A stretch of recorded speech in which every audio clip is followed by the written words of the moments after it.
अच्छा स्टूडेंट्स, हम वीक 6 के लेक्चर स्टार्ट करने से पहले वीक 5 का एक क्विक सा रिकैप कर लेते हैं। वीक 5 में हमने लिंक के मल्टीपल फंक्शंस अप्लाई किए थे, लेकिन हमने सिंगल एट्रीब्यूट सीक्वेंस पे किए थे। सिंगल एट्रीब्यूट से मुराद ये कि हमने इंटीजर टाइप एरे ली थी और फिर स्ट्रिंग टाइप की एरे को भी हमने देखा था। ठीक है, उन पे फिर हमने एग्रीगेट्स, ऑर्डर बाय, वेयर और मल्टीपल ऑर्डर बाय, इस तरह के सारे फंक्शंस अप्लाई किए थे। आज हम वीक 6 में सबसे पहले एक यूज़र डिफाइंड डेटा टाइप के बारे में पढ़ेंगे। ठीक है, कि हम यूज़र डिफाइंड डेटा टाइप बनाते कैसे हैं, फिर उसको इनिशियलाइज़ कैसे करते हैं, और फिर उस पर हम लिंक के जो है ना यही वाले फंक्शन सारे जो हमने वीक 5 तक पढ़े हैं यही अप्लाई करेंगे। ठीक है, तो यूज़र डिफाइंड डेटा टाइप को वैसे हम मल्टी एट्रीब्यूट डेटा टाइप भी कहते हैं। तो हम सबसे पहले चलते हैं अब यूज़र डिफाइंड डेटा टाइप की तरफ। अच्छा, इसमें हम सबसे पहले एक क्लास बनाएंगे। क्लास का नाम हमने रखा है स्टूडेंट क्लास। ठीक है, ये यूज़र डिफाइंड डेटा टाइप है, स्टूडेंट की जो क्लास है।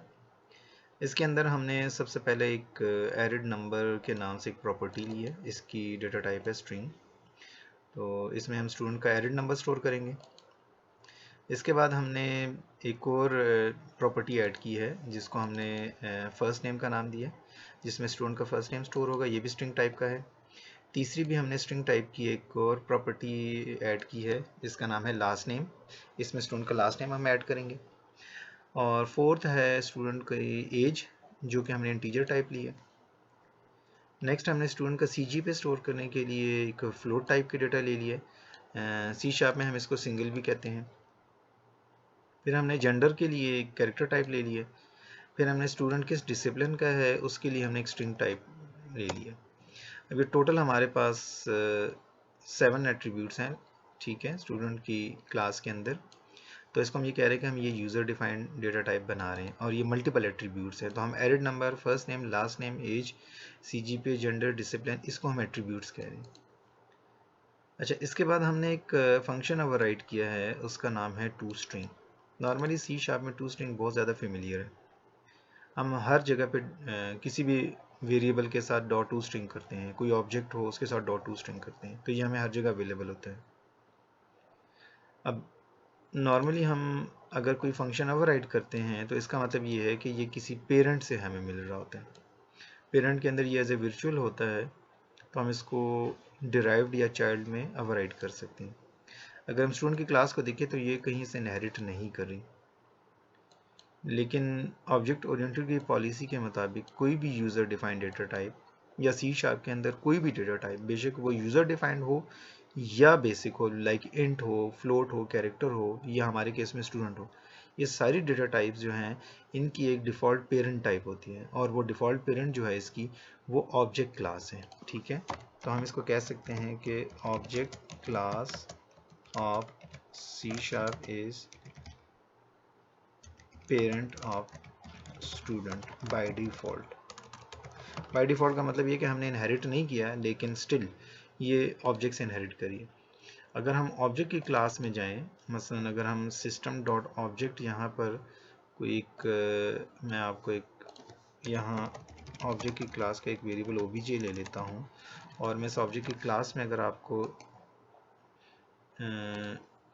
जंप करके दिखाऊं, तो अगर आप यहाँ देखें ऑब्जेक्ट की क्लास के अंदर हमारे पास एक टू स्ट्रिंग का फंक्शन है वर्चुअल, और ये जो ऑब्जेक्ट है ये सबकी पेरेंट है, इसलिए ये वाला फंक्शन हम वहाँ ओवरराइड कर रहे हैं।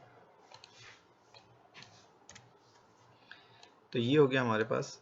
और इस ओवरराइड के फंक्शन में हम क्या कर रहे हैं, ये हमारे जितने भी ऊपर एट्रीब्यूट्स हैं ये साथ के साथ arid number, first name, last name, इन सब को 1 बाय 1 कॉमा सेपरेटेड एक स्ट्रिंग में फॉर्मेट करके, ये arid number, first name, last name, GPA, ये सारा फॉर्मेट करके हम यहाँ से इस फंक्शन से रिटर्न कर रहे हैं। इसका मतलब इस फंक्शन को जो भी कॉल करेगा हमारी ये सारी स्टूडेंट की एट्रीब्यूट्स कॉमा सेपरेटेड प्रिंट हो जाएंगी उसके सामने। ये तो था हमारे यूज़र डिफाइंड डेटा टाइप के बारे में छोटा सा इंट्रोडक्शन। अब हम नेक्स्ट चलते हैं कि हम लिंक के जितने भी ऑपरेशन हमने जो पहले अप्लाई किए हैं उनमें सबसे पहले हमने एग्रीगेट फंक्शन से स्टार्ट किया था। एग्रीगेट फंक्शंस के अंदर अगर आपको याद हो हमने काउंट, मैक्स, मिन, एवरेज और सम यूज़ किए थे। अब हम देखते हैं कि वन बाय वन इनको हम यूज़र डिफाइंड डेटा टाइप के ऊपर कैसे अप्लाई कर सकते हैं।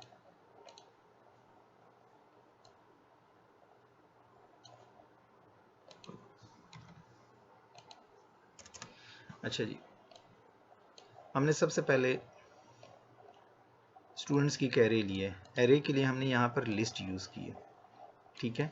ये जो लिस्ट की क्लास है ये बेसिकली हम यूज़ करें एरे के तौर पे, तो हमने लिस्ट ऑफ स्टूडेंट ली है, मीन्स के एरे ऑफ स्टूडेंट्स लिए। नॉर्मली हम स्टूडेंट्स के एरे जो बनाते हैं वो हम C# में लिस्ट को यूज़ करते हैं। लिस्ट एक जेनेरिक टाइप है, इससे हम जिस मर्जी टाइप की एरे बना सकते हैं। अब हमने इस केस में लिस्ट को कहा कि मुझे स्टूडेंट टाइप की एरे चाहिए, ठीक है, और उस एरे का नाम मैंने स्टूडेंट्स रखा है। और स्टूडेंट्स की एरे के अंदर ये मैंने कुछ डमी वैल्यूज़ जो है ना इसको असाइन किए हैं स्टूडेंट की क्लास के ऑब्जेक्ट्स बना के। तो यहाँ टोटल मेरे ख्याल में 1 2 3 4 5 6 7 8 9 वैल्यूज़ हैं, ठीक है। अब पहली वैल्यू जो स्टूडेंट की है उसमें एरिड नंबर हमने दे दिया एक डमी, फिर first name, last name, gender और डिसिप्लिन और GPA हमने असाइन कर दिए। इसी तरह सेकंड एरिड नंबर, थर्ड मतलब second student, third student and so on, ये हमने कुछ डमी रिकॉर्ड्स के साथ स्टूडेंट एक एरे में इनिशियलाइज कर दिया। अब एरे का नाम है स्टूडेंट्स। अब स्टूडेंट्स की एरे के ऊपर हम डिफरेंट ऑपरेशंस लिंक के अप्लाई कर सकते हैं। अब क्योंकि हमने सबसे पहले एग्रीगेट फंक्शंस अप्लाई करने लिंक के, तो इसलिए ये स्टूडेंट्स की एरे जो है इस पे अब हम वन बाय वन सारे फंक्शंस अप्लाई करते हैं। सबसे पहली क्यूरी, लेट्स सपोज मैं आपसे कहता हूँ कि जी मुझे टोटल इस एरे के अंदर बताएं स्टूडेंट्स कितने हैं। तो हमें लिंक का एक फंक्शन है काउंट जो हमें ये हेल्प करता है। तो हम अगर अपनी एरे का नाम लिखेंगे, हमारे केस में ये स्टूडेंट्स हैं, और फिर हम कहेंगे डॉट काउंट। तो डॉट काउंट जो है ये लिंक का एक्सटेंशन मेथड है और ये हमें total number of students return कर देगा। क्योंकि ये इमीडिएट फंक्शन है, हम पहले भी डिस्कस कर चुके हैं इमीडिएट और डेफर्ड। जो एग्रीगेट फंक्शन है ये इमीडिएट फंक्शन है। तो इस एरे के अंदर जितने रिकॉर्ड्स हैं वो हमें एक काउंट रिटर्न करेगा, और काउंट जो होगा वो इंटीजर टाइप का होगा। तो टोटल स्टूडेंट्स हमें एक इंटीजर की फॉर्म में मिल जाएंगे। इन 32 का मतलब इंटीजर ही। तो ये जो हमें प्रिंट करके देगा टोटल नंबर ऑफ स्टूडेंट्स, ये इस एरे में मतलब इस टाइम अगर ये 9 है तो ये हमें 9 प्रिंट करके देगा। हम इसको चेक कर लेते हैं। तो टोटल स्टूडेंट्स आर 9। तो ये हमें बता रहा है कि इस एरे में 9 स्टूडेंट्स हैं। अच्छा, नेक्स्ट हम चलते हैं मैक्स के फंक्शन की तरफ। हमने प्रीवियसली जब मैक्स यूज़ किया था तो हमने सिंपल लिखा था एरे का नाम डॉट मैक्स, ऐसे लिखा था। अब यहाँ पर अगर मैं स्टूडेंट्स डॉट मैक्स करता हूँ तो मैक्स के फंक्शन को अगर आप स्टूडेंट की क्लास, क्योंकि यहाँ यूज़र डिफाइंड टाइप की एरे है तो इसलिए हमें इसको ये बताना पड़ेगा कि भाई मैं स्टूडेंट्स का अगर कोई मैक्स उठाना चाह रहा हूँ तो मैक्स किस चीज़ का चाहिए। मतलब मैक्स के अब आप देखिए, अगर आप ये एग्रीगेट फंक्शन, तो मैक्स हम फर्स्ट नेम पे या एरिड नंबर इन पे तो अप्लाई नहीं कर सकते। मैक्स हम यूज़ कर सकते हैं या तो एज के केस में या CGPA के केस में स्टूडेंट के। तो ये जो मैक्स का फंक्शन है इसको हमें प्रॉपरली बताना पड़ेगा कि मुझे मैक्स किस चीज़ के लिए चाहिए। तो यहाँ पर मैं अगर स्टूडेंट्स को कहता हूँ डॉट मैक्स, तो मैक्स के फंक्शन को मुझे यहाँ पर बताना पड़ेगा कि मुझे किस एट्रीब्यूट के अगेंस्ट मैक्स चाहिए, मतलब किस प्रॉपर्टी का मैक्स चाहिए। अब मैक्स के अंदर मैं लैम्डा एक्सप्रेशन जिस तरह हमने वेयर या ऑर्डर बाय में यूज़ किया था, यहाँ पर मैं एक लैम्डा एक्सप्रेशन ले लेता हूँ वेरिएबल s। अब यहाँ पर ये जो वेरिएबल s है, ये मैक्स के अंदर जब मैं वेरिएबल s ले रहा हूँ तो इसकी डेटा टाइप डिपेंड करती है कि ये मैक्स को कॉल किसने की है। अब मैक्स को कॉल करने वाला इस केस में स्टूडेंट्स की एक एरे है और इस एरे की टाइप है स्टूडेंट, मतलब स्टूडेंट की क्लास टाइप की एरे बनी हुई है। तो ये जो s होगा ये स्टूडेंट टाइप का ऑब्जेक्ट होगा। अब अगर ये s स्टूडेंट टाइप का ऑब्जेक्ट है तो इसका मतलब है कि इस ऑब्जेक्ट के अंदर वो 7 एट्रीब्यूट्स हैं जो भी हमने डिस्कस किए, जिसमें उसका एरिड है, फर्स्ट नेम है, लास्ट नेम है एंड सो ऑन, सारे वो प्रॉपर्टीज़ हैं। अब मुझे मैक्स को बताना पड़ेगा कि मुझे किस चीज़ का मैक्स चाहिए, क्योंकि मैं अभी यहाँ पर इंटरेस्टेड हूँ CGPA के में से मैक्स निकालने का, मुझे मैक्सिमम CGPA चाहिए। तो मैं मैक्स को जो वेरिएबल s पास कर रहा हूँ वो पूरा ऑब्जेक्ट है स्टूडेंट का। और यहाँ पर मैं उसको बता सकता हूँ कि मुझे CGPA चाहिए, तो मैं S डॉट करूँगा CGPA। अब यहाँ मल्टीपल एट्रीब्यूट्स हैं, तो इसलिए यहाँ जो S है ये बेसिकली पूरे ऑब्जेक्ट को रिप्रेजेंट कर रहा है जिसमें वो सारे एट्रीब्यूट्स मौजूद हैं। प्रीवियसली जितने हमने पढ़े थे ये वेरिएबल सिंगल एट्रीब्यूट होता था, हमें डॉट लगाने की ज़रूरत नहीं होती थी। तो इसलिए अब हम आज जो हमारा नया चेंज है वो ये है कि अब हम डॉट के साथ अपनी मर्ज़ी के जो एट्रीब्यूट हैं उनको सेलेक्ट कर सकते हैं। अब जिस तरह मैंने मैक्स के केस में कहा कि मुझे CGPA वाइज मैक्स चाहिए, तो मैं यहाँ पर कह दूंगा मैक्स CGPA। अब ये स्टूडेंट की क्लास के अंदर से मुझे CGPA का मैक्स निकाल के दे देगा, ये मैक्स का फंक्शन। तो अब जो मैक्स रिटर्न करेगा ये मुझे सिंगल टाइप का, क्यों? क्योंकि CGPA जो सा है ये बेसिकली सिंगल है या फ्लोट है, ठीक है। तो ये हमें हाईएस्ट CGPA जो देगा वो फ्लोट टाइप की वैल्यू असाइन करेगा। बिल्कुल सिमिलरली ऐसे ही मिन का फंक्शन है, मिन यही काम CGPA के ऊपर अप्लाई कर रहा है और ये हमें मिनिमम CGPA दे देगा। इसी तरह हमारे पास सम का फंक्शन है, सम को भी वही सेम जिस तरह मिन मैक्स था उसको हम CGPA पास कर रहे हैं, तो ये हमें सम दे देगा CGPA का। अब इसके बाद हमारे पास एक फंक्शन है एवरेज का, हम एवरेज CGPA फाइंड कर रहे हैं यहाँ तक। तो अगर हम इस सब को रन करें तो ये हमें टोटल काउंट बता रहा था। नेक्स्ट हमें हाईएस्ट CGPA जो कि 3.9 है इस केस में वो बता रहा है। फिर हमें लोएस्ट CGPA 2.71 बता रहा है। फिर हम सम कैलकुलेट कर रहे हैं टोटल CGPA का और CGPA का एवरेज बता रही है हमें। अच्छा, अब हम यही जो हमने एग्रीगेट फंक्शन सारे लिए हैं ना, मतलब हम काउंट, मिन, मैक्स, एवरेज और सम, काउंट तो चलें टोटल नंबर ऑफ रिकॉर्ड्स को प्रिंट कर रहे हैं। अब मैं ये जो मिन, मैक्स, एवरेज, सम और ये हैं चार हमारे पास एग्रीगेट फंक्शन है, इनको CGPA के अलावा मैं सेम यही एग्जांपल अब अप्लाई करता हूँ एज के ऊपर। लाइक मैं कहता हूँ कि जी मुझे मैक्स एज चाहिए, तो मैंने कहा स्टूडेंट्स डॉट मैक्स, यहाँ वेरिएबल s, अब ये s स्टूडेंट्स को, स्टूडेंट्स के अंदर एक ऑब्जेक्ट स्टूडेंट को रिप्रेजेंट कर रहा है, ठीक है। अब जब मैं s डॉट करूँगा तो s डॉट यहाँ मैं, क्योंकि मैं एज में इंटरेस्टेड हूँ इस टाइम, तो मैं s डॉट एज करूँगा, ठीक है। अच्छा, लेट्स सपोज अगर कुछ स्टूडेंट की जिस तरह CGPA के केस में था या इस एज के केस में है, अगर कोई ऐसे स्टूडेंट है जिस तरह किसी की स्टूडेंट की एज है 26, अब एक और स्टूडेंट है उसकी भी एज 26 है, तो हम पहले भी डिस्कस कर चुके हैं कि ये जो एग्रीगेट फंक्शन है जिस तरह हमारे इस केस में मैक्स है, ये हमें सिर्फ 26 रिटर्न करेगा एक। ये ना हो कि आप कहें कि जी दो स्टूडेंट की एज 26 है तो ये दो रिटर्न करेगा, नहीं, ये हमेशा single cell single value return करता है। तो इस केस में ये हमें एक एज की वैल्यू दे देगा, जो सबसे बड़ी वैल्यू होगी, सबसे मैक्स वैल्यू होगी वो दे देगा। अब क्योंकि एज यहाँ इंटीजर टाइप है तो इसलिए ये जो रिटर्न कर रहा है ये अब हमें इंट टाइप दे रहा है। अगर ऊपर वाले मैक्स को अगर आप देखें, वो जो मैक्स था जब उसको हम कहा CGPA के हिसाब से हमने कहा मैक्स निकालें, तो ये हमें फ्लोट टाइप दे रहा था। सिंगल C# में फ्लोट को रिप्रेजेंट करते, ठीक है, तो सिस्टम डॉट सिंगल का मतलब फ्लोट ही है। अब ये हमें मैक्सिमम एज देगा। अगर मैं इसको यहाँ पर प्रिंट करूँ तो मैं कह सकता हूँ कि जी हाईएस्ट एज या मैक्स एज इज, और अगर मैं इसको यहाँ पर लिखता हूँ मैक्स एज, तो ये मुझे सबसे बड़ी एज रिटर्न करेगा। मैक्स एज इज 26, जब उसमें हमने हाईएस्ट CGPA निकाला था वो 3.9 था। तो इसका मतलब ये कि जो मैक्स है हम इस केस में अपने मर्जी के कॉलम उसको दें तो उसकी वैल्यू हमें रिटर्न करता है। अच्छा, नेक्स्ट अब हम चलते हैं, अब हम कहते हैं मिन एज। अब हम लिखेंगे students dot min s goes to s dot age. अब ये हमें मिनिमम वैल्यू रिटर्न करेगा। min age is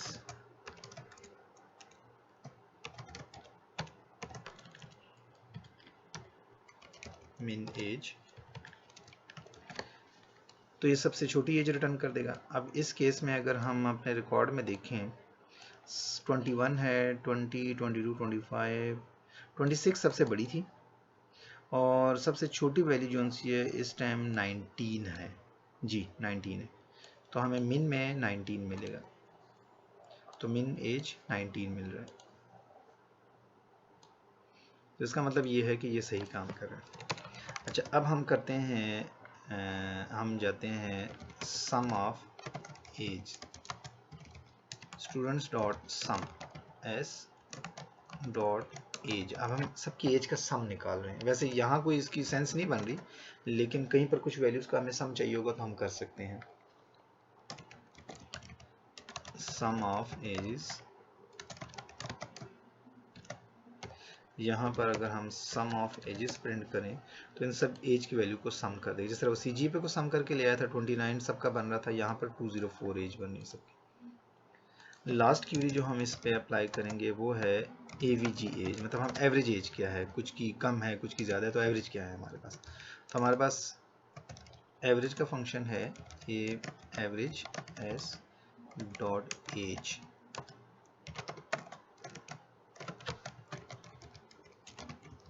average age is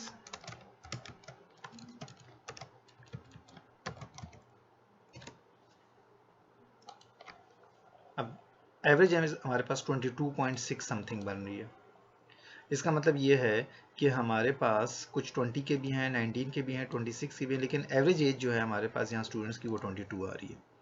अब अगर आप एज को देखें, इंटीजर था, इसने इंटीजर रिटर्न किया मैक्स ने। मिन के केस में एज हमने इंटीजर दिया, इसने इंटीजर रिटर्न किया। सम के केस में हमने दिया इंटीजर तो इसने इंटीजर रिटर्न किया। अब एवरेज के केस में क्या होगा, एवरेज के केस में हमने इसको इंटीजर दिया और इसने रिटर्न हमें क्या किया, डबल रिटर्न किया। ऊपर वाले केस में अगर हम एवरेज में जाते हैं, हमने एवरेज को वहाँ फ्लोट दिया था, सिंगल का मतलब फ्लोट, और इसने रिटर्न क्या किया था, सिंगल रिटर्न किया था। अब यहाँ डेटा टाइप में फ़र्क है, वहाँ सिंगल रिटर्न किया था, यहाँ इसने डबल रिटर्न किया।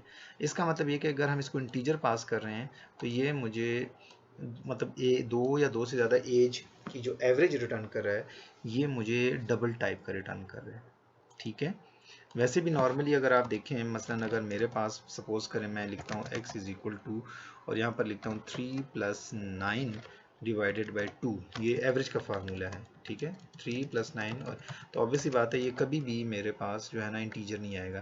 तो अगर मैं देखूँ, लेट्स सपोज 3 और 8 कर लेता हूँ, तो 3 और 8 जो है ये मेरे पास हो जाएंगे 11/2, और जब मैं इसको सिंप्लीफाई करूँगा तो ये मेरे पास बनेंगे 5.5 बनेगा। ठीक है, जो कि मेरे पास डबल बन जाते हैं। तो इसका मतलब है कि जब हम इंटीजर्स का एवरेज निकालते हैं तो लाजमी है कि वो इंटीजर ही आए, तो इसलिए इसने सेफ साइड पे ये डबल रिटर्न कर रहा होता है ये फंक्शन। अच्छा, अब एक चीज़ आपने याद रखनी है कि हम मिन मैक्स जो एग्रीगेट फंक्शंस हैं, ये लेट्स सपोज हम एक और ट्राई कर लेते हैं जो अभी तक हमने नहीं किया। लेट्स सपोज मैं कहता हूँ कि जी एक रिजल्ट 1 मुझे चाहिए, स्टूडेंट्स डॉट मैक्स देता हूँ, जो हम पहले भी करते रहे। जब हम सिंगल एट्रीब्यूट पढ़ रहे थे तो उसमें हम मैक्स को कुछ नहीं बताते थे, कि मतलब मेरे पास अगर इंटीजर की एरिया है तो मैंने कहा डॉट मैक्स। यहाँ पर मैं इसको प्रिंट करता हूँ कि ये क्या रिटर्न करता है, रिजल्ट 1। अब रिजल्ट 1 पे अगर माउस लेके जाएं तो इसका मतलब ये कि जब मैं मैक्स को कुछ नहीं कहता तो ये मुझे स्टूडेंट्स की पूरी एरे में से मैक्सिमम रिकॉर्ड रिटर्न करेगा। मैक्सिमम का मतलब है कि सबसे मैक्स स्टूडेंट रिटर्न करेगा। अब यहाँ कोई सेंस नहीं बन रही कि मैक्स स्टूडेंट से क्या मुराद है। मसलन मैक्स स्टूडेंट, अब मेरे पास 3 स्टूडेंट्स हैं, मैं कहूँगा एक का एरिड नंबर फ़र्ज़ करें ये है 2091, कलीम अहमद, जेंडर ये है, दूसरे का एरिड नंबर ये है, ठीक है, सायरा, और 2089। तो इनमें से मैक्स स्टूडेंट मुझे चाहिए। अब मैक्स स्टूडेंट से क्या मुराद है, एक तो ये कि जी मैं सिस्टम को पहले समझा दूं कि भाई मैक्स जीपीए या मैक्स एज, ठीक है, तो बात है। लेकिन अब मैंने यहाँ कुछ नहीं कहा, तो लेट्स सी ये क्या करता है। अब ये प्रोग्राम यहाँ क्रैश हो गया, क्यों। अब सबसे इंपॉर्टेंट चीज़ ये है कि अगर मैं आपसे कहता हूँ कि मुझे स्टूडेंट्स, ये जो 9 स्टूडेंट्स हैं इनमें से मैक्स स्टूडेंट दे दो, तो आप किस क्राइटेरिया के बेस पे मैक्स निकालोगे एज ए ह्यूमन। ठीक है, आप भी नहीं अंडरस्टैंड कर सकते मेरे क्वेश्चन को, क्योंकि ये मेरा क्वेश्चन जो है ये एम्बिगुअस है। अब इस केस में फर्स्ट नेम में तो मैक्स नहीं निकाल सकता, लास्ट नेम में नहीं निकाल सकता, एरिड में मैक्स नहीं निकाल सकता, एज और जीपीए रह गया। अब मुझे मैक्स के फंक्शन को पहले समझाना पड़ता है। अगर मैं यूज़र डिफाइंड डेटा टाइप के ऊपर एग्रीगेट फंक्शन अप्लाई करता हूँ और एक स्पेसिफिक कॉलम नहीं बताता, तो ये जो एग्रीगेट फंक्शंस हैं ये ट्रबल करते हैं। जिस तरह इस केस में मैक्स ने किया है। अब अगर आप इस एरर को देखें तो एरर में ये बता रहा है कि at least one object must implement I comparable. अब ये आई कंपेरेबल बेसिकली एक इंटरफेस है सी शार्प के अंदर। जब हम लेट्स सपोज मैं आपको एक एग्जांपल समझाता हूँ, जैसे हम लेते हैं v1 कॉमा v2। अब v1 में मैं ले लेता हूँ 9 और v2 में मैं ले लेता हूँ 90। ये दोनों इंटीजर टाइप हैं, तो मैं यहाँ पर लिख सकता हूँ v1 ग्रेटर देन v2। अब ये वाला ऑपरेटर है, इसको पता है कि दो इंटीजर को कैसे ट्रीट करना है मैंने। लेकिन अगर मैं यहाँ इस केस में कहता हूँ ये जो मेरे पास v1 है ये मेरे पास इंटीजर टाइप है, v2 इंटीजर। अब इंटीजर को तो मैं कंपेयर कर सकता हूँ, मुझे पता है, ठीक है। लेकिन अगर मैं दो स्टूडेंट के ऑब्जेक्ट को लेट्स सपोज मैं लेता हूँ VRS1 स्टूडेंट टाइप का ले लेता हूँ, VRS1 is equal to new student और VRS2 is equal to new student. अब अगर मैं इफ से कहता हूँ S1 is greater than S2, तो इसका मतलब क्या है? ऑब्वियसली बात है, ये जो ग्रेटर देन है ये कहता है कि जी मुझे नहीं समझ आ रही कि मैं क्या करूं, ठीक है। लेकिन अगर यहाँ इस केस में मैं कहता हूँ इसको कि if v1 greater than v2, तो इसे कोई इतराज़ नहीं है, इसे पता है। अब अगर मेरे पास कोई ऐसी क्लास है जिसके अंदर मैं दो ऑब्जेक्ट्स को कंपेयर कर रहा हूँ, तो दो ऑब्जेक्ट्स को कंपेयर करने का मतलब ये है कि दो ऑब्जेक्ट को किस बेस पे कर रहा हूँ। किस बेस से मुराद है कि दो ऑब्जेक्ट्स के अंदर बहुत सारे एट्रीब्यूट्स हैं, जिस तरह स्टूडेंट के अंदर 7 एट्रीब्यूट्स हैं। अगर मैं greater than, less than, equal to, not equal to apply कर रहा हूँ, तो मैं पहले सिस्टम को समझा दूंगा कि भाई जब भी मैं दो ऑब्जेक्ट को कंपेयर करूंगा तो इनसे मुराद दोनों के एज होंगे, या दोनों के CGPA होंगे, या दोनों के नेम होंगे, या कुछ भी। अब वो जो आई कंपेरेबल इंटरफेस है बेसिकली आप उसको इम्प्लीमेंट करेंगे स्टूडेंट की क्लास में, तो तब ये मसला हल होगा। अभी हमारा क्योंकि प्रॉब्लम वो नहीं है, इसलिए मैंने इस मैक्स को यहाँ पर उस वाले मॉडल पे नहीं छोड़ा, बल्कि मैंने मैक्स को खुद यहाँ बता दिया। मसलन अगर मैं आई कंपेरेबल को इंटरफेस को इंप्लीमेंट कर दूँ स्टूडेंट में, तो मेरा मसला हल हो जाएगा। लेकिन मुझे वो नहीं चाहिए, क्योंकि मुझे कभी एज से करना पड़ेगा, कभी GPA से। तो बाय डिफ़ॉल्ट मैं इसको कुछ नहीं बता रहा, तो इसलिए मैं इसे कहता हूँ कि जी मैं बता रहा हूँ कि भाई एज से तो एज पे कर दो, बस दैट्स इट। अब ये मेरा मसला हल हो जाएगा। अब ये ऑब्जेक्ट नहीं रिटर्न करेगा, बल्कि वो एज रिटर्न करेगा जो सबसे मैक्स होगी। तो हमारा प्रॉब्लम यहाँ ये सॉल्व कर देगा जी। अब नेक्स्ट हमारा फंक्शन है यूज़र डिफाइंड डेटा टाइप के लिए वेयर। वेयर भी हम पहले पढ़ चुके हैं, लेकिन हमने वेयर सिंगल एट्रीब्यूट के लिए पढ़ा है, मतलब यूज़र डिफाइंड डेटा टाइप के लिए नहीं अप्लाई किया हमने वेयर को। वेयर को हमने इंटीजर पे अप्लाई किया, ठीक है, इंटीजर टाइप की एरे पे, स्ट्रिंग टाइप की एरे पे अप्लाई किया, फ्लोट टाइप की। अब हम यहाँ पर एरे जो ले रहे हैं वो स्टूडेंट टाइप की ले रहे हैं, मतलब किसी टाइप की भी एरे हो सकती है। हमारे केस में हमने स्टूडेंट की क्लास ली और उसकी एरे बनाई है। तो हम चलते हैं वेयर की तरफ। अच्छा, वेयर में भी हमने वही स्टूडेंट की एक एरे ले ली है, ठीक है, और ये जो एरे हमने लिया है उसमें वही स्टूडेंट के सारे ऑब्जेक्ट्स हैं और इनकी डिफरेंट वैल्यूज़ हैं। अब लेट्स सपोज हम एसक्यूएल की बात करते हैं। एसक्यूएल में एक लेट्स सपोज मेरे पास एक स्टूडेंट्स के नाम से टेबल है, यही स्टूडेंट की टेबल है मेरे पास एसक्यूएल में, और मुझे उस टेबल में से सिर्फ जेंडर वाइज फिल्टर करना है मेल स्टूडेंट्स। तो मैं यहाँ पर लिखता select static from students where gender is equal to m, ठीक है। ये क्यूरी, ये वाली जो हमने लिखी है, ये एसक्यूएल की क्यूरी है। या हम ऐसे भी लिख सकते हैं select s dot static from students s। अब ये एसक्यूएल हमें एलियस नेम बनाने देता है, और मतलब किसी भी टेबल का, और उसको हम यूज़ कर सकते हैं where s dot gender is equal to m। अब ये दोनों क्यूरीज एक ही जैसी हैं, सिर्फ सिंटैक्स जो मैंने s वेरिएबल लिया है, दिस इज एलियस नेम, ये नॉर्मली मतलब हेल्पफुल होता है स्कूल में जब हम ज्वाइन अप्लाई करते हैं और दो या दो से ज़्यादा टेबल को हम मर्ज कर रहे होते हैं और उन दोनों में कोई कॉलम सेम आ जाए, तो एम्बिग्यूटी रिजॉल्व करने के लिए क्वालिफाइंग नेम यूज़ करते हैं। लेकिन हम यही चीज़ लिंक में यूज़ कर रहे होंगे, ठीक है, तो इसलिए मैंने ये क्यूरी ऐसे लिखी है ताकि आपको थोड़ा सा समझ आ जाए। अब देखें, जब मैं s को यूज़ कर रहा हूँ तो मैंने यहाँ पर कहा है s डॉट, इसका मतलब ये कि s स्टूडेंट्स को रिप्रेजेंट कर रहे हैं, और डॉट का मतलब ये कि कॉलम जो जेंडर वाला है उसको मैं वेयर में अप्लाई कर रहा हूँ। ये तो एसक्यूएल की क्यूरी होगी। अब हम सी शार्प में लिंक पे अप्लाई करने, ये वाला सिंटैक्स लिंक पे लेके जाते हैं। हम लिंक में जो वेयर फंक्शन अप्लाई करते थे इंटीजर पे या फ्लोट पे, वो तो हमें पता था। अब यहाँ हम स्टूडेंट्स के एरे पास करें। अब मैं कहता हूँ कि जी मुझे सारे मेल स्टूडेंट्स चाहिए, तो मैंने कहा स्टूडेंट्स डॉट वेयर। अब वेयर के अंदर मैं लैम्डा एक्सप्रेशन पे जाता हूँ, वेरिएबल एस बनाया है। अब हम ये पहले बखूबी इससे फेमिलियर हैं कि जब हम लैम्डा एक्सप्रेशन में यहाँ पर एक वेरिएबल लेते हैं, इस केस में जो एस हमने लिया है, तो ये वेरिएबल डिपेंड करता है वेयर के ऊपर कि वेयर को किसने कॉल किया है। हमारे केस में ये स्टूडेंट्स ने कॉल किया है और ये स्टूडेंट टाइप की एरे है, तो इसलिए हम जो एस है ये स्टूडेंट टाइप का ऑब्जेक्ट हमारा बनेगा। अब ये स्टूडेंट टाइप का ऑब्जेक्ट है, तो वेयर को हम बता रहे हैं कि ये एक वेरिएबल एस है जो स्टूडेंट टाइप का है, और हमें उस स्टूडेंट का जो जेंडर है, मीन्स कि हमने यहाँ का एस डॉट जेंडर, हमें वो जो जेंडर है वो कंपेयर करना है। अगर वो एम के इक्वल है तो आप उस रिकॉर्ड को पिक कर लें, अदरवाइज स्किप कर दें। तो अब हमें यहाँ पर जो डॉट यूज़ कर रहे हैं वो हम अपने एट्रीब्यूट को एक्सेस करने के लिए यूज़ कर रहे हैं। मसलन एस डॉट, अब एज है, एरिड नंबर है, जीपी है, लेकिन हमें क्योंकि जेंडर से इंटरेस्ट है तो हम कहते हैं s dot gender is equal to m. अब ये वेयर एग्जैक्टली उसी तरह के हमें एक सीक्वेंस रिटर्न करेगा, लेकिन उनमें सिर्फ वो होंगे जो मेल होंगे।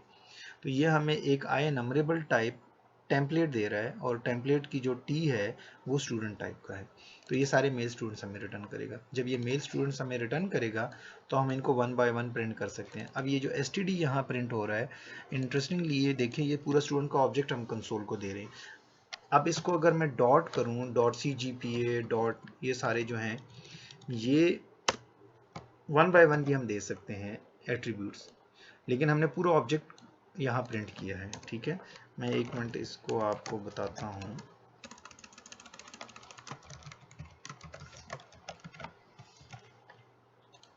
अच्छा, मैं ये प्रोग्राम पहले रन करता हूँ, फिर आपको समझाता हूँ कि मैं क्या कहना चाह रहा हूँ।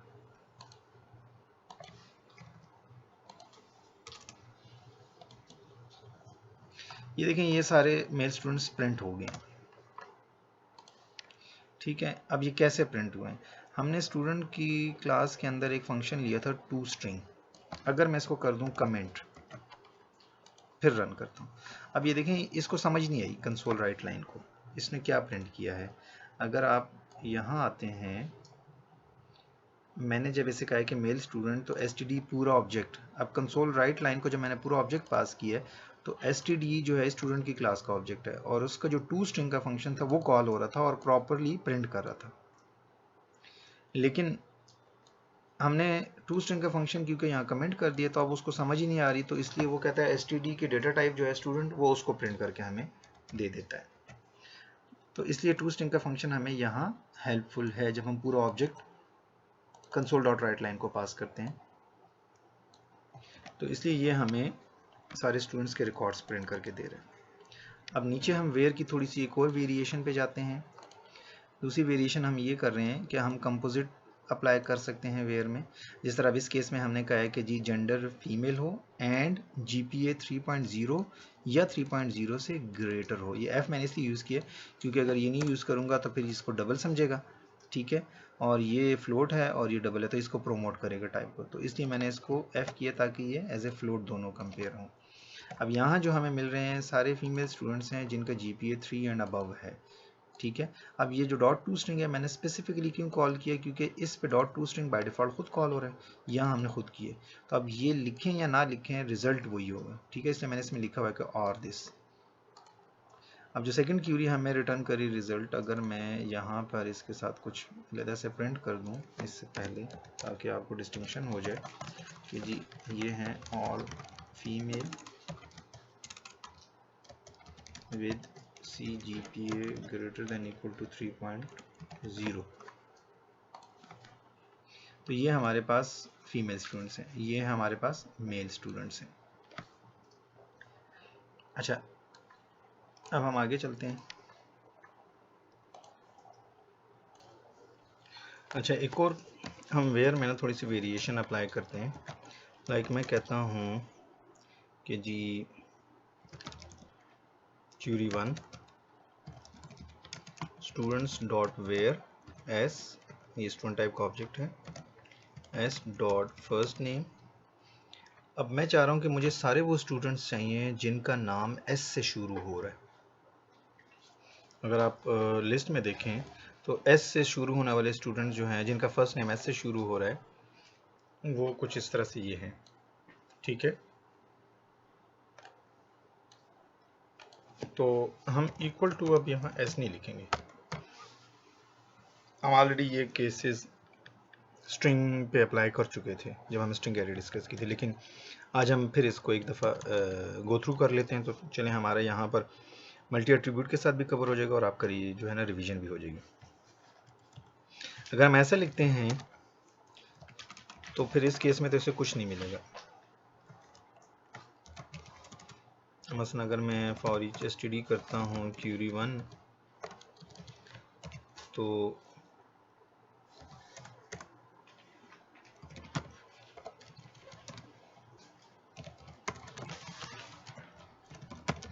students with first name starts with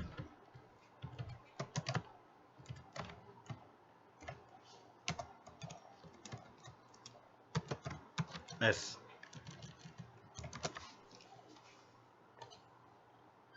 तो इसने तो कुछ नहीं दिया क्योंकि हमने क्यूरी गलत लिखी है, हमने इक्वल टू तो करना ही नहीं है। जिस तरह हम लाइक की क्यूरी अप्लाई करते हैं तो यहाँ पर लिखेंगे डॉट सी शार्प। अब ये जो डॉट स्टार्ट्स विद है, ये हमारा सी शार्प का फंक्शन है स्ट्रिंग की क्लास का, और हमने कहा स्टार्ट्स विद एस। अब ये जो स्टार्ट फर्स्ट नेम अगर एस से स्टार्ट हो रहा है तो ये ट्रू रिटर्न करेगा। पहले हमने इक्वल टू लिखा था तो वो कभी भी ट्रू नहीं हो रहा था। अब हम क्यूरी 1 में वो वाले स्टूडेंट्स उठा रहे हैं जिनका फर्स्ट नेम एस से स्टार्ट हो रहा है, मतलब लाइक की क्यूरी अप्लाई हो रही है। अब ये जो हमें सारे स्टूडेंट्स मिल रहे हैं, देखें इसमें ये भी एस से शुरू हो रहा है, ये चारों हमारे एस से शुरू हो रहे हैं। ठीक है जी। इसी तरह हम डॉट एंड्स विद भी कर सकते हैं, डॉट कंटेन्स भी कर सकते हैं। लाइक हम ये कह देते हैं कि जिनके नाम में ए आता है हमें वो सारे चाहिए। तो हम यहाँ पर एक और क्यूरी लिख सकते हैं, फर्स्ट नेम कंटेन्स ए। तो हम यहाँ पर लिख देंगे डॉट कंटेन्स ए। अब याद रखें केस सेंसिटिव है, ये स्मॉल ए को देखेगा, कैपिटल ए को नहीं देखेगा।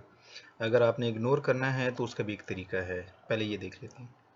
अब ये जो कंटेन्स ए वाले हैं ना, इसको पहले इसको हम कर देते हैं क्यूरी 2।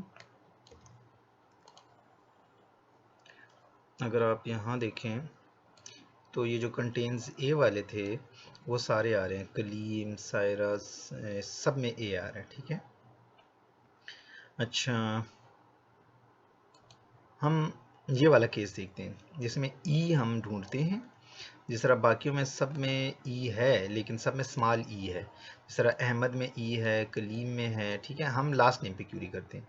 लास्ट नेम में जो अगर यहाँ अक्सर एजाज पे आएंगे तो इसमें ई है लेकिन ई कैपिटल है। ठीक है, देखते हैं कि ये आता है कि नहीं आता। हम अब क्यूरी एक और अप्लाई करते हैं। हम कहते हैं कि जी जो लास्ट नेम है कंटेन्स ई, बट ई जो है वो हमने स्मॉल लिया है। लास्ट नेम कंटेन्स ई, ये हमारी क्यूरी 3 बन जाएगी। और क्यूरी 3 हम देखते हैं कि क्या रिटर्न होता है। अब क्यूरी 3 में अगर आप देखें तो वो जो अक्सर एजाज है वो नहीं रिटर्न हुआ, हालांकि लास्ट नेम में एजाज में ई है लेकिन वो क्योंकि कैपिटल है इस वजह से। अगर हम इसको केस इनसेंसिटिव बनाते हैं तो हम लिख देंगे लास्ट नेम टू लोअर, मतलब हम लॉजिकली लास्ट नेम को लोअर केस में कन्वर्ट करके फिर कंपेयर करेंगे। तो अब जितने भी नाम आ रहे हैं वो सारे लोअर केस में कन्वर्ट, ये हम पहले कर चुके हैं, काफ़ी डिटेल हमने इस पर डिस्कशन की हुई है। ठीक है, तो अब इसमें अक्सर एजाज भी आ रहा है, मतलब एजाज ई वाला ये भी आ रहा है। ठीक है जी। अच्छा जी, नेक्स्ट हमारा है जी ऑर्डर बाय। ठीक है, अब हम स्टूडेंट्स की इस एरे के ऊपर देखते हैं कि हम ऑर्डर बाय कैसे अप्लाई करते हैं, मतलब ऑर्डर बाय से मुराद सॉर्टिंग कैसे करते हैं। एक तो ये है कि अब हम इसको कमेंट कर देते हैं और अब हम ऑर्डर बाय की तरफ चलते हैं। ऑर्डर बाय में हमने वही स्टूडेंट्स की एरे दोबारा ले ली है। ठीक है, सेम वही डमी रिकॉर्ड्स हैं। अब हमने सबसे पहली क्यूरी ली है, उसमें हमने स्टूडेंट्स की अरे को कहा है कि जी डॉट ऑर्डर बाय।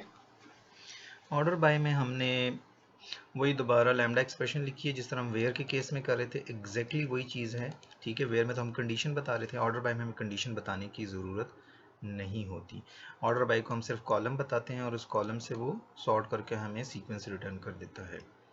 इस तरह इस केस में हमने ऑर्डर बाय को कहा है कि जी स्टूडेंट एस और s dot C G P ए।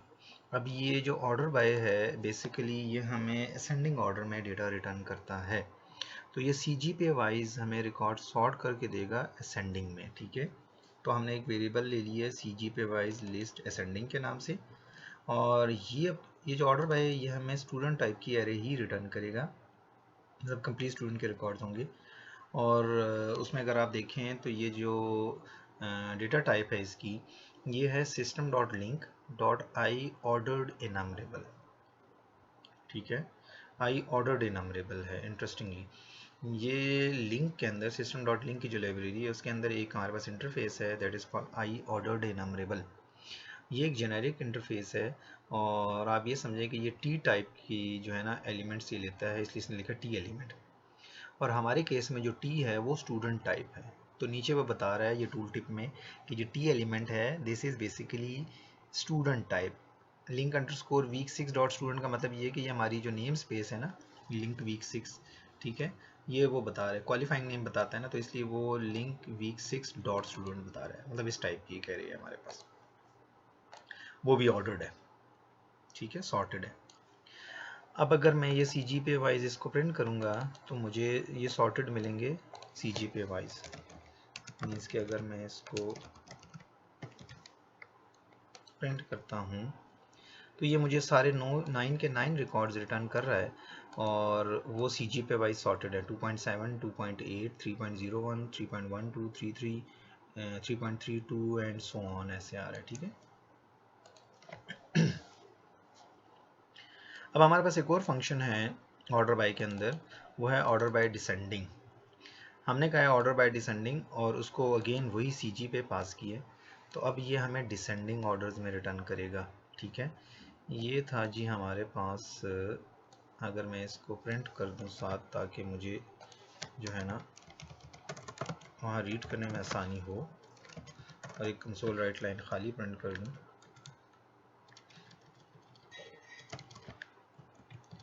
और ये मेरी सेकंड क्यूरी जो है ये डिसेंडिंग ऑर्डर में है, तो एक तो मैं इसमें खाली लाइन प्रिंट कर देता हूँ, और दूसरी लाइन में मैं ये सेलेक्ट स्टैटिक फ्रॉम ये डिसेंडिंग ऑर्डर में। अच्छा, अब हम इसको रन करते हैं, तो ये जो पहले 9 हैं ये असेंडिंग ऑर्डर में प्रिंट हो रहे हैं बाय सी जी पी ए, और ये जो दूसरे हैं ये सी जी पी ए में बिल्कुल रिवर्स है, वही जो आखिरी था मारिया सफदर ये सबसे ऊपर आ रहा है, फिर Kaleem Ahmed and so on. ठीक है जी। अच्छा, अब हम इसी ऑर्डर बाय को किसी और कॉलम पे भी अप्लाई कर सकते हैं। मसलन अभी मैं कहता हूँ कि जी मुझे सारे स्टूडेंट्स की जो लिस्ट है वो मुझे चाहिए एज वाइज असेंडिंग ऑर्डर में चाहिए, तो फिर आप कर सकते हैं इसको, ऑर्डर बाय को बताएंगे कि जी एस डॉट एज, तो मुझे एज वाइज ये सारे स्टूडेंट्स रिटर्न करेगा।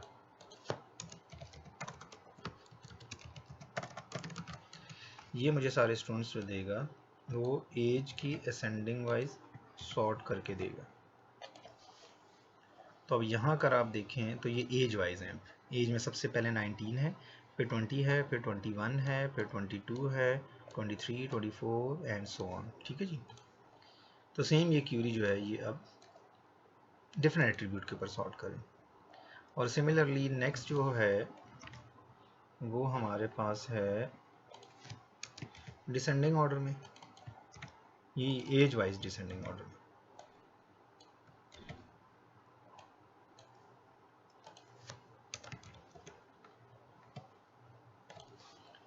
तब जो लास्ट क्यूरी है वो एज वाइज डिसेंडिंग ऑर्डर में है, 26, 25, 24, 19 सबसे आखिर में आ रहा है।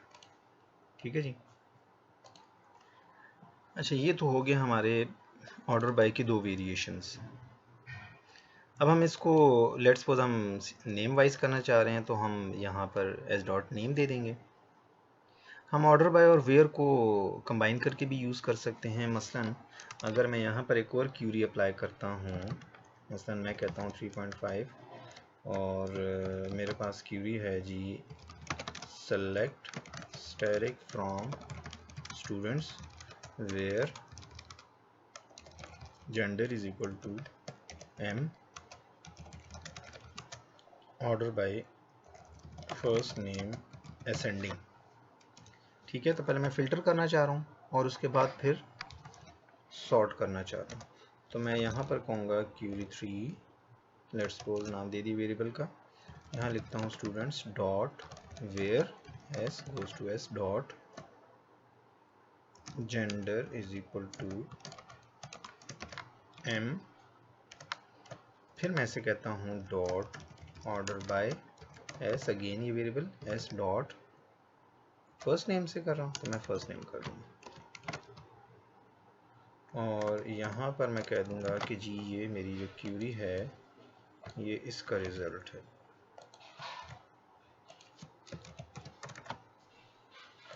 तो अगर मैंने इसको प्रिंट करना है फॉर ईच से, तो ये मेरे पास VRSTD है इन क्यूरी 3 और यहाँ मैं प्रिंट कर रहा हूँ STD।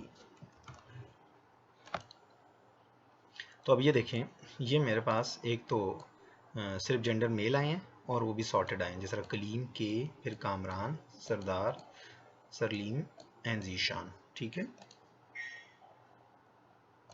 अच्छा अब हम, क्योंकि ये मल्टीपल एट्रीब्यूट्स हैं, तो हम ये ऑर्डर बाय हम पहले भी पढ़ चुके हैं, लेकिन अब हम एक नई चीज़ पढ़ने जा रहे हैं, वो है multiple order by. Multiple order by अभी तक हमने इसलिए नहीं पढ़ा था क्योंकि हमने सिंगल एट्रीब्यूट पे सारे काम किए थे। आज क्योंकि हम मल्टीपल एट्रीब्यूट पे कर रहे हैं, मसलन अब लेट्स सपोज मेरे पास सिनेरियो कुछ ऐसे आ जाता है कि मैं आपसे कहता हूँ कि मुझे जो सा है स्टूडेंट्स को सॉर्ट करना है बाय नेम। ठीक है, और बाय नेम में भी लेट्स सपोज मैं कहता हूँ कि जी मुझे फ़र्स्ट नेम पे सॉर्ट करना है। तो मैं फ़र्स्ट नेम पे जब सॉर्ट करने शुरू करूँगा तो मुझे जो है ना अल्फ़ाबेटिकली ये सारे मिलेंगे, लेकिन इसमें मैंने जानबूझ के एक नाम को दोबारा रिपीट किया। जिस तरह देखें मारिया ये भी है और मारिया ये भी है। जब मैं सॉर्ट करूँगा तो ये जो दो मारिया हैं ये उसी सीक्वेंस में आ जाएंगे जिस सीक्वेंस में पड़ी, क्योंकि टाई पड़ जाएगी ना। जब मैं फर्स्ट नेम से सॉर्ट करूँगा तो मारिया और मारिया दोनों सेम हैं, तो जिस सीक्वेंस में ये एरिड नंबर 1011 वाली मारिया है ये वहीं रहेगी और इसके बाद 2045 वाली आ जाएगी। अच्छा, लेकिन मैं चाह रहा हूँ कि जब मतलब सॉर्ट कर रहा हूँ किसी कॉलम से और वहाँ टाई पड़ जाए तो फिर मुझे उसके बाद सेकंड ऑर्डर बाय भी चाहिए, जिसको हम कहते हैं मल्टीपल ऑर्डर बाय। तो अब अगर मैं कहता हूँ कि जी मैं क्यूरी लिख रहा हूँ जिसमें पहले ऑर्डर बाय फर्स्ट नेम कर रहा हूँ, अगर फर्स्ट नेम में टाई पड़ जाती है तो फिर साथ लास्ट नेम को भी प्रेफर करो। ठीक है, मल्टीपल ऑर्डर बाय का मतलब यही होता है कि जब फर्स्ट ऑर्डर बाय सेम हो, रिपीट हो रहा हो, तो फिर आप सेकंड ऑर्डर बाय को जो है ना यूज़ करते हैं। अगर आपका फर्स्ट ऑर्डर बाय रिपीट नहीं हो रहा तो फिर कोई फ़ायदा नहीं है सेकंड वाले का। ठीक है, तो इस केस में अगर मैं यहाँ देखूँ मारिया और ये वाला मारिया, तो इसका लास्ट नेम है मारिया सफदर और इसका है मारिया एजाज। तो अगर मैं सिर्फ ऑर्डर बाय यूज़ करता हूँ, और अभी तक जो हमने यूज़ किया है ऊपर वाली क्यूरी में अगर आप देखें, जिसमें लेट्स सपोज मैं आपको दोबारा दिखा देता हूँ, जिसमें हमने नेम से सॉर्ट किया था। ठीक है, लेट्स सपोज ये मैंने किया था ऑर्डर बाय फर्स्ट नेम, तो इसमें आप बल्कि हो सकता है कि ये तो खैर वो नहीं था, ऑर्डर बाय एज था, ये ऑर्डर बाय सीजी पे है। लेट्स सपोज उस क्यूरी में चले मैं आपको एक कर देता हूँ ऑर्डर बाय,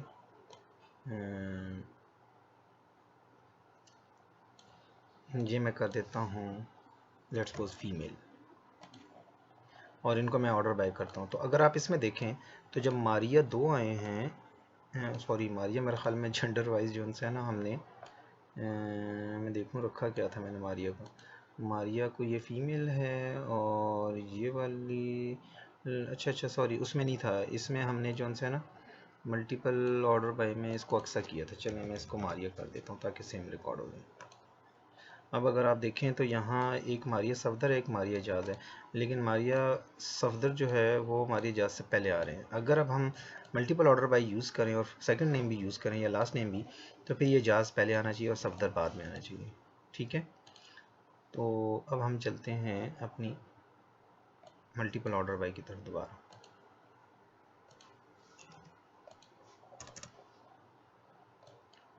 अब इस केस में हमने कहा है कि students dot order by S dot first name. जब हम एक दफ़ा सॉर्ट करते हैं ऑर्डर बाय से तो ये हमें एक सॉर्टेड लिस्ट बना देता है।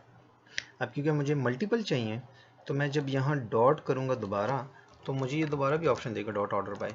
लेकिन एक ऑर्डर बाय के बाद दोबारा अगर मैं सेम क्यूरी में ऑर्डर बाय यूज़ करता हूँ तो वो मीनिंगलेस है। मतलब अगर मैं दोबारा डॉट ऑर्डर बाय लिखता हूँ तो पहले ऑर्डर बाय के सीक्वेंस को वो डिस्ट्रॉय कर देगा। अगर मुझे मल्टीपल ऑर्डर बाय चाहिए तो मुझे हमेशा एक ऑर्डर बाय के साथ नेक्स्ट जितने भी यूज़ करने हैं वो देन बाय यूज़ करूँगा। ये जो देन बाय का फंक्शन है ये बेसिकली हम हमेशा ऑर्डर बाय के बाद यूज़ कर सकते हैं, डायरेक्ट यूज़ नहीं कर सकते। और ये देन बाय यूज़ इसीलिए होता है कि इसको पता होता है कि जी मुझे इसीलिए कॉल किया कि मुझसे पहले इसने ऑर्डर बाय कहीं सॉर्टेड मुझे लिस्ट दे रहा है, क्योंकि देन बाय को सॉर्टेड लिस्ट चाहिए होती है, वो ऑर्डर बाय रिटर्न करता है। तो हमेशा जब मल्टीपल ऑर्डर बाय हम यूज़ करेंगे तो पहले एक ऑर्डर बाय फिर उसके बाद हम देन बाय यूज़ करेंगे। तो इसका फ़ायदा ये होगा कि ऑर्डर बाय जो होगा इस कॉलम से वो सॉर्ट रहेगा और देन बाय को जहाँ इसकी टाई पड़ जाएगी देन बाय को आप जो दूसरा कॉलम बताएंगे वो उन टाई के अंदर उनकी सॉर्टिंग करेगा। लाइक इस केस में फर्स्ट नेम में जब मारिया दोनों मिल जाएंगे तो फिर लास्ट नेम को वो यहाँ देन बाय देखेगा कि जी लास्ट नेम दोनों में से पहले कौन सा आना चाहिए, तो उसके हिसाब से पूरे रिकॉर्ड को शफल कर देगा। तो यहाँ पर हमारी ये जो क्यूरी है ये अब मल्टीपल ऑर्डर बाय है फर्स्ट नेम और लास्ट नेम से। ठीक है, तो इसको हम एक दफ़ा रन करके देख लेते हैं।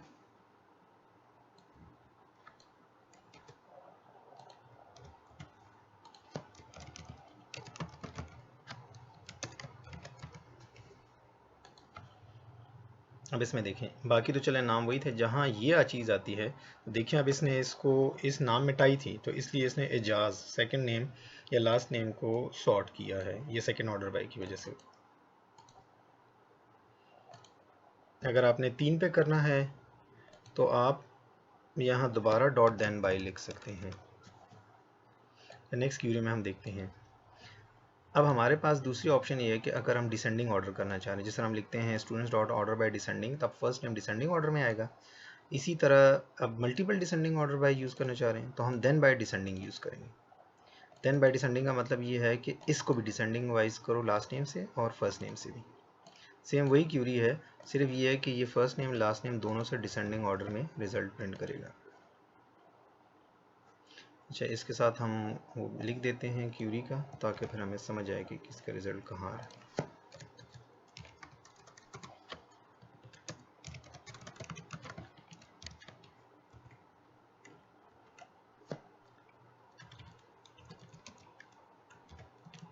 ये हो जाएगा डिसेंडिंग और ये भी डिसेंडिंग।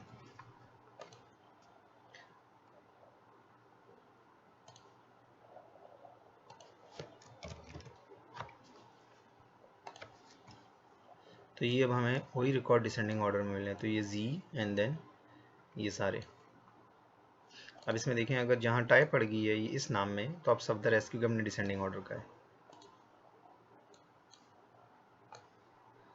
अब नेक्स्ट में हम चलते हैं।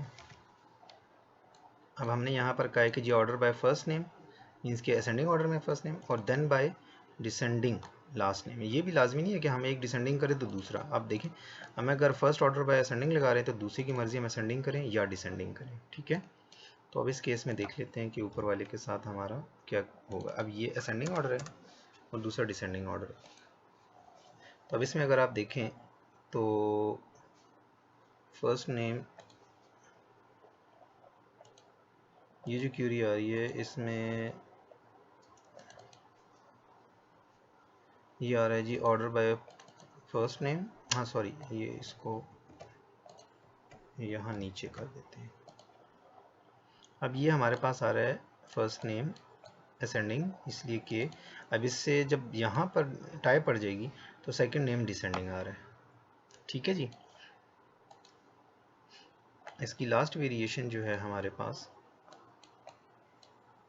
अगर हम इस क्यूरी की वेरिएशन पे जाते हैं एक और, हमने ऑर्डर बाय डिसेंडिंग का है मीन्स के फर्स्ट नेम से डिसेंडिंग ऑर्डर और लास्ट नेम से असेंडिंग ऑर्डर, ये भी हम कर सकते हैं।